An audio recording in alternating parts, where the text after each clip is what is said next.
talking through this kind of example program. So the first things I've set is our goals. So what is this person A?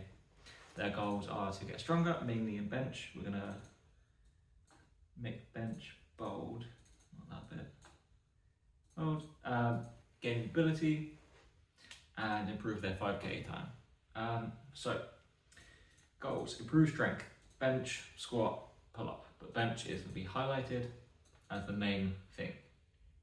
Gain ridiculous amounts of mobility. I'm going to highlight that. I'm going to make the examples. They want to improve their back bend, they want to touch their toes, maybe get a bit more flexible, and then twist. So either could just be to be able to just twist without pain, or to be kind of more twisty and bendy, like you're driving a car and you're like, I can't bend my neck, you know, like just be able to twist it better, for example. And increase 10k time. I put 5k time, just put 5k, whatever. So problems: they work a full 9 to 5 time job and they only want about an hour to train, roughly 45 to 1 hour 30.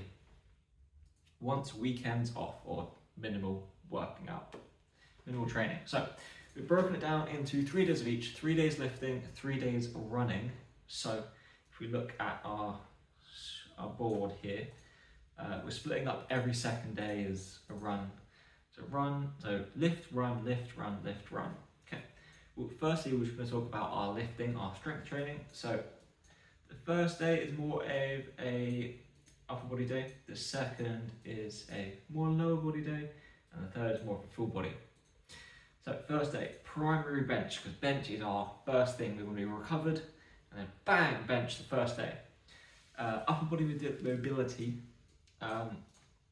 We're going to be focusing on rear delts and kind of external rotation, rotator cuff, and then just general stuff to prepare us for the session. So firstly, bench primary, we're going to do a top set and then 3 back off sets, a bit lighter. And then we're going to be supersetting our tips because we want healthy ankles for running. We're going to do our tips. We're lying down on the bench. Remember Ben Patrick, knees of toes, was like, oh, I just do my tips with my bench. Oh, classic, come on. And we don't want something to superset, you know, that's going to be fatiguing. You know, we're doing bench into like jumping jacks and devil's press. Second, pull-ups, pause, and overhead press. So primary bench and secondary pull-up. The secondary, there we want to do more technique, tempo work. So we can put paused. You know, we don't need to put paused. Tempo work. It's going to be a bit higher rep ranges, so 3 by 8, but like this could be anywhere from like 6 to 12. But we're just going to put 8 because anywhere around that number, just like to do that. Not going to use RP or anything. I'm not going that far into it. Then we have cross bench sit up and Y raises. So cross bench sit up, it's going to help us in that back bend, but it's also going to help our bench.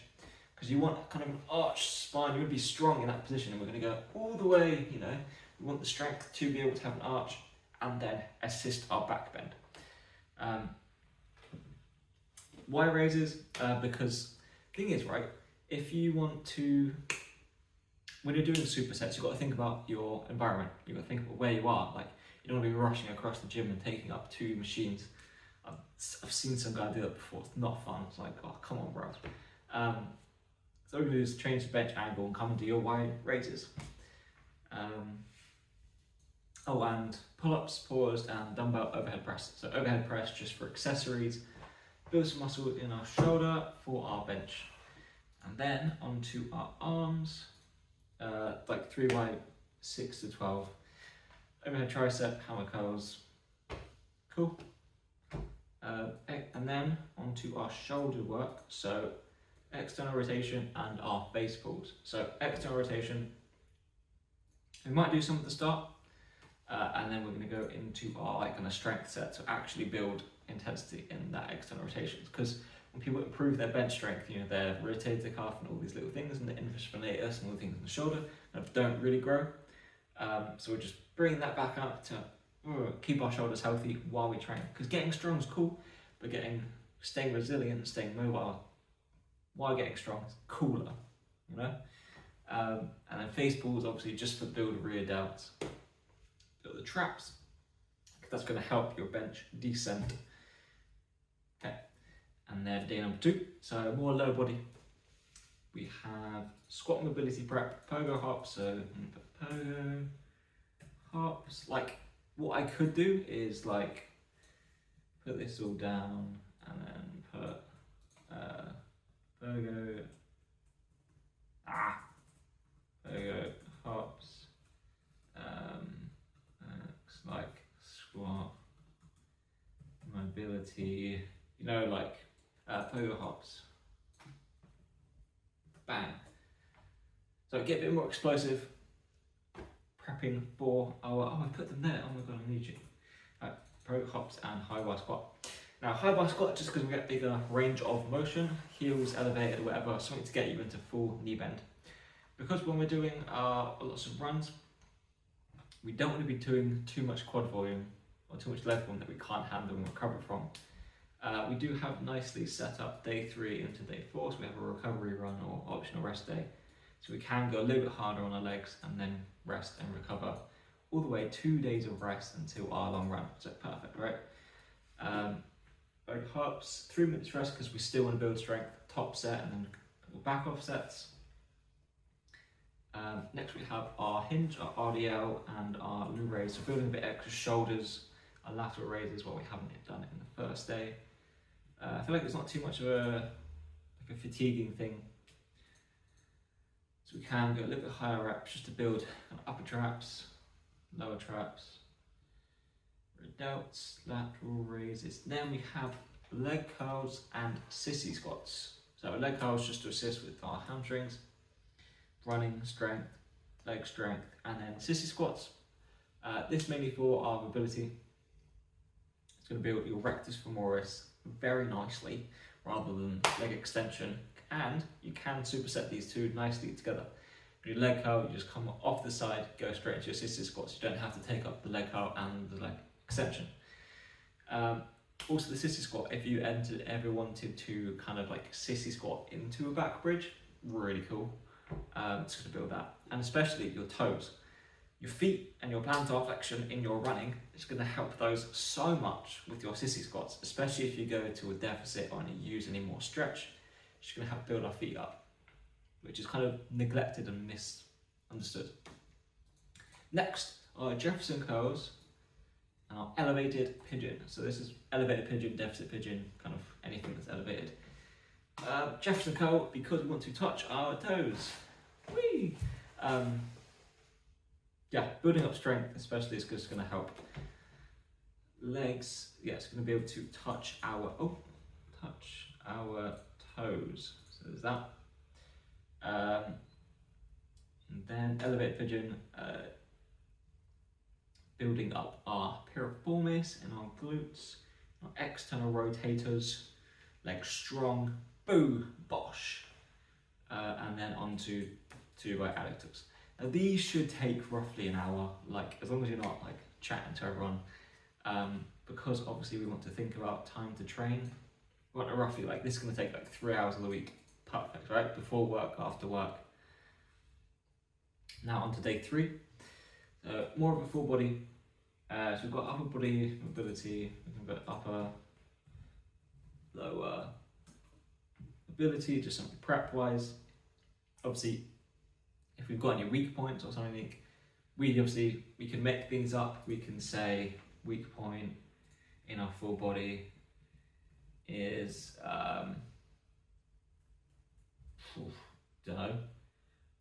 wrists. So then we can do like in that full body mobility, we can do wrists plus anything else we need, or we can just put upper body mobility plus weak points, or even skills, like we could do handstands before. Then we have our primary pull-up day and our secondary bench. So first we're doing pull-ups, we're doing our primary pull-ups 3x3, and then we're going into straight plyo push-ups. So building some explosiveness, getting everything kind of rounded for our chest, and build a big bench. And then we have our secondary bench and our dumbbell rows. So we're going to do tempo or pin press, either or. This is just kind of varied. 1, 6 to 8, still hypertrophy range, building bench. And then into dumbbell rows. Obviously you can just bring a dumbbell over or 2 dumbbells over to the bench, done with your bench, then you can go into your rows, like you're not taking up too much space. Perfect. The supersets, obviously like your rows aren't really going to affect your bench that much, and it's going to maybe help warming up your back a bit more. It's not too fatiguing, and it's just we want to be in and out of the gym ASAP. Then we have our Cossack squat and our rear delt rows, so just a bit of extra leg volume, single leg. Now we have got this before our long run, should be fine, like 3 sets of that should be fine. Get a bit of mobility in the adductors, in the hamstrings, forward touching our toes for building maybe a deeper squat, and just general mobility. So that's there. So right now we've covered our bench, our squat, and our pull-up. We've covered our back bend and touch our toes. We haven't done our twist yet. So we are going to do, we've got Cossack and rear delt rows. So rear delt rows, just building up our rear delts for our pushing. Okay, then last thing of that session, we have a tricep side bends, cable rotation, and tricep push. Now, obviously, we've put cable rotation last. Obviously, we want to prioritize anything we do at the first start of the session, so we're prioritizing our bench, our pull-ups, and our squats. Obviously, the first things we do, and anything we do last, we're going to be a bit more fatigued, not going to be able to put like as much effort as we had at the first start of the session.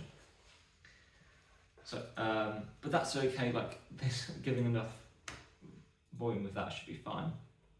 Then instead of resting, because there's 3 exercises, just catch your breath, go again, and then done.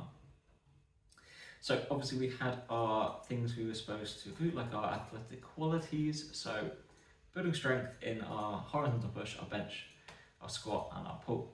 So vertical pull. Or to be like specific about it. So obviously for that we want to build hypertrophy in our horizontal push, in our vertical push. Horizontal pull, vertical, you want to row if you want to get stronger at your pull-ups, a squat, a hinge. So we've got our strength and kind of our hypertrophy in our high bar squats, and then hypertrophy in our squat for our Cossack squats. Single leg as well, kind of the same thing, single leg, and then rear delts and arms. We've got arms, not as much arm volume. You've got extra tricep work in our push-ups. Upper lower power, so upper power we've got apply, push up, power. Lower we've got pogo hop, so we could substitute this out for like box jumps or anything. This is going to build a bit of extra elasticity in our ankles. Okay, so that's done. We're going to go over our cardio now. So we've got intervals, we've got track, we've got long run, and we've got easy runs, or like, let's say recovery runs. Recovery or / extra.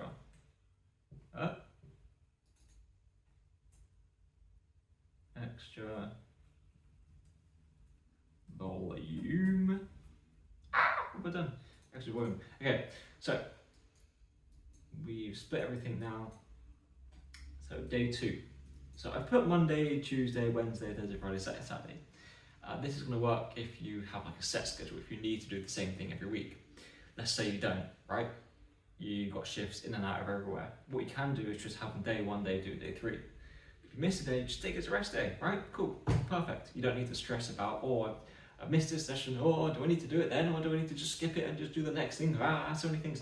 Just do 1, if you miss a day, okay, cool. Day 2 the next day, perfect. Don't need to think about schedule. But we have got everything back to back. So we've got day 1, we've got day 2. Firstly, you've got our intervals, our speed sessions. So this is going to be roughly 30 minutes plus extra warm up and called extra warm up or like come down. 30 minutes total. Roughly, you can do a bit more if you want. 5 minutes warm up if you want like to run a mile, half a mile. anything that makes you feel a bit warmed up. You know, if you're a runner, you feel, oh, you're like a mile in, you're like, oh, I'm starting to feel pretty good now. Like, cool, do that as a warm up. Then we're gonna do 25 minutes of like 8 by 1 minute 30 runs. So whatever pace that is, like let's say your 5K pace or a bit faster. You're going to run that for 1 minute 30 and then 2 minutes rest. Kind of a walk or just like really easy pace jog and then go into the thing. 8 of that and then just like 5 minutes cool down, just like the run back.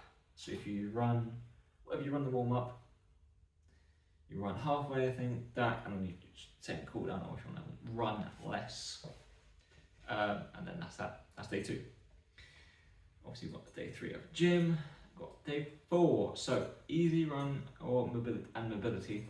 Optional rest day. Like if you're like, brother, I cannot do another day. I need to take the day off. Or you've got too much on for work. Just, brother, just stop. Just chill. Just relax. And let's say you take it off. Always do some extra back bend holds, warm up wrists. Like we didn't say we have to like do the back bend, we just want to bend backwards. But we could say we want to have the skill, we want to have the bridge. Just change it around a little bit. And then we've got that. So whether that's 10 minutes, whether that's 30 minutes, let's say you're a marathon runner and like a 30 minutes run is not even a warm up. You know, like run a bit more. It's whatever a recovery run is, or extra volume. Like let's say like a 5K is like, oh, nothing to you. Run a 5K. And then we have day 6 in our long run. So whether this could be a 10K, 5K, if your 5K is like kind of what you're going to or what you're working towards, this could be your 5K day where you go to do park run or something. So on a Saturday, it's nice for people who have 9 to 5. Park run kind of helps you to keep up with other people, maybe meet people, which is actually just at the social element of things. Maybe you could do that with your family. I know a lot of people push prams and as fathers and mothers and parents. So that is whether that's like 20 minutes, whether that's 60 minutes, whether that's like an hour. Oh no, that's 60 minutes. Whether that's 2 hours, you know, like my brother is a marathon runner, so he runs like nearly marathon or half marathon for a long run. So like whatever level you're at, like it's a long run. And then someday off, don't even think about a thing, just sleep and do things that relax you. So that is where we want to keep weekends off or to a minimal. We can always make that weekend event like a family thing or something that makes you want to keep with your family, or you know, anyone you want to meet up with socially, friends, anything. So that's that. It's kept it as a minimal, but that's trying to get enough volume in to increase our 5K time, which is here, which is one of our goals. Now, getting ridiculous ability, yes, like with the Jefferson go, with the elevator pigeon, with the crossbench sit up. Honestly, just like high bar squat is going to help you have so much mobility, and the RDL. Side bends, cable rotation, your spine is going to be super strong and super bendy, and super strong in those bendy positions, which is what you want. Ridiculous, right? And then increase 5K time is through strengths, increase our strength. In our upper body lifts, we have kind of our primary, secondary days, and on for our squat, we still have a primary and kind of our secondary day. Getting away with it. We do a lot of leg volume in there, so we're not kind of focusing on it too much. Bench is still a highlighted thing, so that comes first. Obviously, we've got our Sunday off, so that as soon as we go day 1, we're fresh for our bench. That's kind of how to summarize and get everything involved. This is, of course, a made-up person. This person doesn't exist. So maybe you find similarities and this is what you want, but I wouldn't copy this and say, that's me, you know. Always have some sort of program made for you. Down below. Now give a like if you think this is cool, if you like it. Come on.